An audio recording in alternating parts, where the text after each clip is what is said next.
On a February morning in 2021, Ellen Mercer pulled her old Dodge onto the shoulder of a gravel road in Gosper County, Nebraska, because the frost on a dead pasture had melted in a shape it had no business making. Every ditch around it was still white, every fence post still carried ice, but one narrow ribbon of ground, maybe 40 yards long, was brown, wet, breathing. 3 different families had tried to farm that field for 30 years and walked away calling it useless. Ellen looked at that thawed strip and saw the one thing they had all missed. 19 days later, she paid Howard Lyle $8,500 for 86 acres that half the county called Brine Flat. Howard did not negotiate. He did not even pretend the land had a future. His father had bought it in the late 1980s, back when a bad field could still be called stubborn instead of hopeless. They had planted winter wheat twice. Both stands came up thin, yellow, and broken. They had ripped the hard pan. They had spread gypsum. They had spent nearly $13,000 trying to make the soil behave like soil. It never did. The top 6 inches were pale and crusted. Below that was sodium-heavy clay packed so tight that rainwater pooled on the surface and then vanished sideways. Roots hit the pan and turned back like they had met concrete. By 2017, Howard stopped seeding it. By 2019, he stopped mowing it.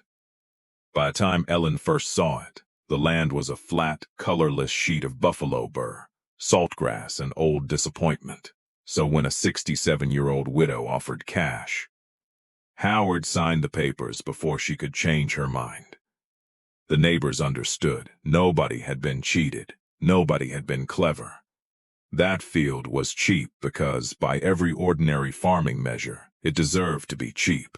What nobody understood was that under the white crust and the dead clay, an old river channel had been storing water since before there were county roads, section lines, or center pivots on that prairie. 2 years after Ellen bought Brine Flat, a state hydrology team would put the conservative value of the recoverable water beneath it at just under $9 million. But that is not where the story starts. It starts with a woman who had lost enough land to stop trusting what people called land. Ellen Mercer had grown up outside Arapahoe, the daughter of a seed salesman, and a mother who could tell rain by smell before the clouds cleared the ridge. She married into an irrigation family, spent 34 years keeping pumps alive through August heat, and learned the difference between a field that was dry and a field that was hiding something. Her husband, Russell, died in 2016 after a winter illness that ate through savings faster than hail eats corn leaves. The medical bills did not take everything. The timing did. Low corn prices, 2 weak harvests, and a bank that had already waited longer than it wanted to wait forced Ellen to sell the best quarter they owned. She kept the house site, a machine shed with bad doors, and enough pride to keep working. She repaired pivot gearboxes. She checked pressure tanks. She walked fields for neighbors who were too busy staring at yield maps to note what the ditched grass was doing. Loss did not make Ellen dramatic. It made her exact. And exactness is what brought her back to Brine Flat 3 times before she ever called Howard Lyle. The first time was that February morning, when she noticed the melted ribbon in the frost. The second was after a dry March wind had stripped moisture out of every roadside ditch for miles. Brine Flat still held a darker seam across the north draw. The third was in late April, when she found 5 willow shoots no taller than a boot heel pushing through soil that was supposed to reject life. Willows do not make speeches, they follow water. After the purchase, Ellen did not drill a well. She did not call a broker. She did not tell the coffee shop that she thought the county had missed something sitting in plain sight. She walked. Every Tuesday morning before repair calls started, she parked at the west gate with a paper sack, a soil knife, a thermometer, and a spiral notebook. She marked where frost left first. She marked where rain disappeared fastest. She marked where ants built mounds and where the saltgrass stayed green 2 days longer than it should have. By May, the notebook had 28 pages. By June, it had a question written across the inside cover. Why does dead ground drain like living ground? The county record said the field had shallow pan clay. A private soil test said the same thing in more expensive language. High sodium, low organic matter, poor infiltration, severe root restriction. It was the kind of report that makes a banker close a folder. But Ellen had stopped reading reports as endings. She borrowed a hand auger from a retired NRCS technician and started taking cores every 50 yards across the draw. At 4 feet, the clay was tight. At 8 feet, it was worse. At 12, the auger came up chalky and dry. Then at 17 feet near the thawed ribbon, the handle dropped. Not slipped, dropped. The clay broke clean, and the auger came back carrying fine gray sand that stuck to her palm. Wet sand. In June, under a field that could not hold moisture at the surface for half a day, Ellen sat on the tailgate for nearly 10 minutes with that sand in a plastic bag beside her. She knew enough not to celebrate early. Prairie land is full of cruel hints. A wet pocket can be small. A seep can die by July. One strange core can make a fool out of anyone who wants it too badly. So she called Dr. Mara Ellison, a groundwater specialist she had met years earlier at an irrigation workshop in Holdredge. Mara arrived with a truck full of equipment and the expression of a scientist who had come to disappoint someone gently. She did not leave that way. Over 2 days, Mara ran electrical resistivity lines across the north draw. She compared Ellen's notebook with old elevation data and county well logs. Then she pulled out a map from the 1930s that showed a shallow, forgotten bend of a pre-settlement drainage channel running exactly beneath the thawed strip. The white clay had not been the problem everyone thought it was. It was a lid. Under it sat a buried sand and gravel channel, sealed above by sodium clay and sealed below by an older compacted layer. Water from a low ridge 5 miles west had been moving into that channel slowly, season after season, too deep to feed crops, too protected to evaporate, too quiet for anyone to hear. A confined alluvial aquifer, not the broad water table everybody argued about at board meetings. Not an easy miracle, a locked room, and Brian Flatt was sitting on the door. By August, a licensed hydrologist confirmed the first estimate. Recoverable volume, roughly 1.8 billion gallons. Sustainable annual recharge, enough to support limited irrigation if extraction stayed under the replenishment rate. Water quality, suitable for crops after basic filtration. In a district where older wells had lost nearly half their pressure in a generation, the number moved through the county like weather. Quiet at first, then everywhere. Howard Lyle heard about it from a cousin before Ellen told him herself.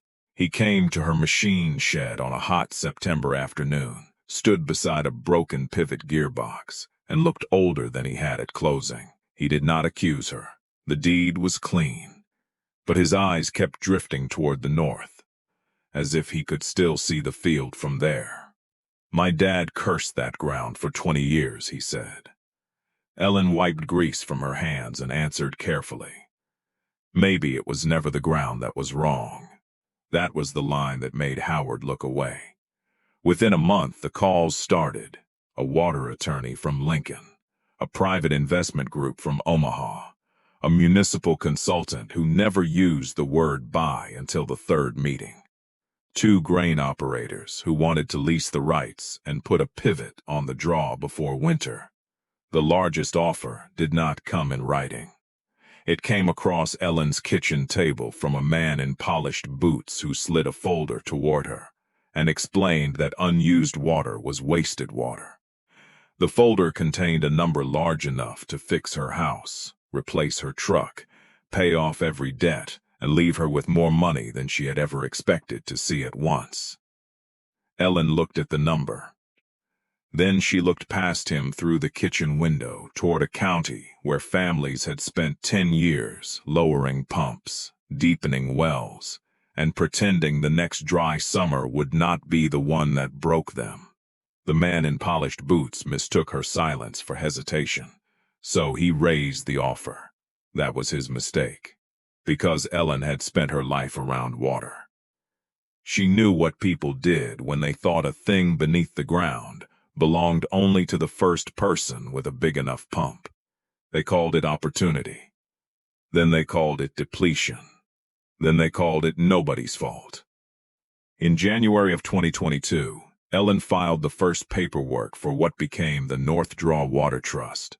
It was not fast. It was not glamorous. It made almost everyone impatient. She worked with Mara, a water rights attorney, the Natural Resources District, and 7 neighboring farm families. The agreement capped annual pumping below measured recharge. It required pressure monitoring at the wellhead and quarterly reporting. It placed a conservation easement on the West Ridge where the aquifer refilled, and it banned any member from selling water outside the trust without unanimous consent. Howard Lyle was invited in, not as punishment, not as charity, as a neighbor. He brought 70 acres that had been one dry year away from abandonment. Another family brought ground they had stopped planting after 3 failed sorghum crops. A third contributed an old lateral line and the only working trenching machine within 30 miles. By spring, the North Draw had a test well. By June, water rose in the casing without the pump engaged. Artesian pressure, not enough to flood the county, enough to change the math. The first season was cautious. They watered only the worst fields, not the easiest ones. They planted feed sorghum, alfalfa borders, and drought-tolerant forage instead of chasing the highest cash crop. Every gallon was logged. Every pressure change was watched.